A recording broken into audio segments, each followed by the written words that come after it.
I have been recommending and selling the book Wheat Belly by Dr. Davis for years because I think it explains it all very well. Well, the wheat that we eat today is not the wheat that they ate in the Bible or whatever. It is completely changed. We've changed the plant so that it develops more of that protein than it did before. Basically, there was less of the gluten in the old wheat. That's number one. Number two, we used to make breads with all types of other ingredients, namely wood ash and bone meal. These were two major mineral sources for humanity that we just don't do anymore. You do not make bread with bone meal and wood ash. Always remember Jack and the Beanstalk. Fee, fi, fo, fum. I smell the blood of an Englishman. Be he live or be he dead, I will grind his bones to make my bread.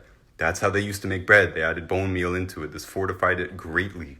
And just like fruit is healthier for you than processed sugar because it has all sorts of other phytonutrients that help you metabolize that sugar, when we made bread with wood ashes, which is plant-derived minerals, and bones, it was much healthier. Having those two other ingredients, there's many other ingredients that you could add into a bread, by the way, and it wasn't always rising yeast bread. Big difference between rising yeast and anything else, basically any other type of bread. When you think about it, and today's bread is basically just part flour, part sugar. Before it was a little bit of flour, which was the actual wheat, and then bigger part bone meal, bigger part wood ash, and then all this other stuff too. So there was very little wheat in it. On top of that, in the olden days, it was very hard work to make flour. You needed a mill and all this kind of stuff. So the people, including the longest lived populations, like the Huns of people and stuff, people are like, but they eat a little piece of chapati bread. They eat gluten every day. What are you talking about? And the key here is the quantity. They eat very little food overall. They eat very little wheat overall. And of course, they're making it still with wood ash and bones and whatever else they want to toss into the bread, basically. And also, processed sugar is a modern thing, right? So Nutrition and Physical Degeneration is one of my favorite resources that documented man's exposure to the white powders, which was flour and sugar, and it basically just destroyed our health immediately.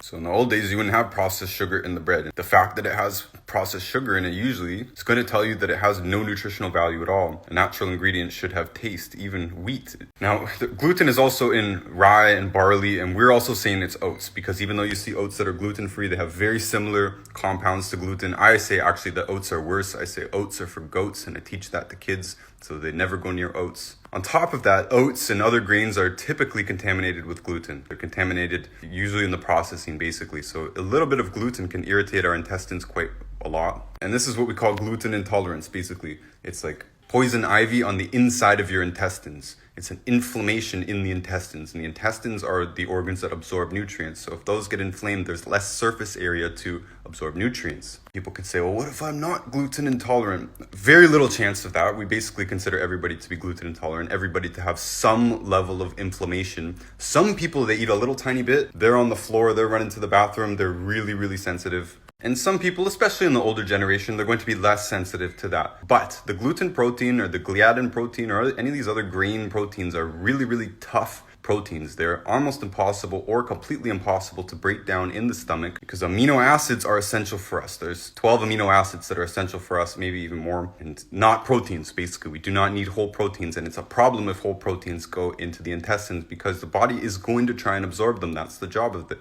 If the body absorbs full proteins, then there's a dirty blood problem. I'll put the swipe up in here for the dirty blood video because now there's whole proteins in the blood and your blood is correctly going to treat those as foreign invaders and basically attack them in an immune response. So you see, there's multiple reasons why gluten is actually bad. And finally on this is that whether or not you have an actual inflammation response, which again, you probably do, even if you don't, those gluten proteins are so tough, they will actually damage the villi in the intestine. And the intestine is basically like an inverted shag carpet with all these finger-like little villi and microvilli. Those are there to expand the surface area, so there's more surface area to absorb nutrients.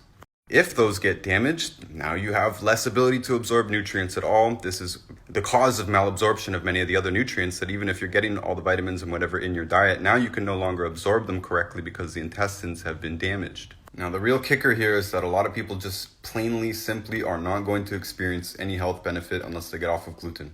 Most people out there, especially if you come to us with an already existing problem, chances are you have a severe gluten intolerance and you need to get off the gluten.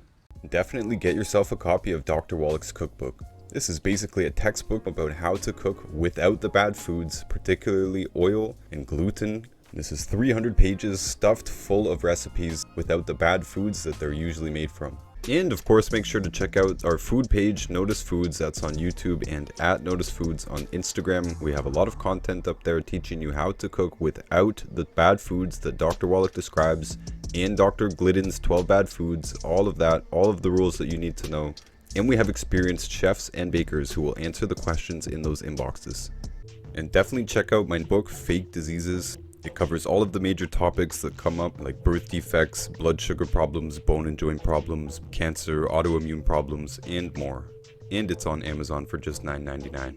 And if you'd like to talk to us directly, you can call us. Actually, you can call Judy. She's downriver Detroit. You can call from anywhere in the US, Canada, Mexico, UK, Australia, New Zealand, any other country. You want to email us or send us a DM on whatever app that you want to contact us on. Instagram is super convenient for us. And that's for any sales or product information in those countries, or any distributor information,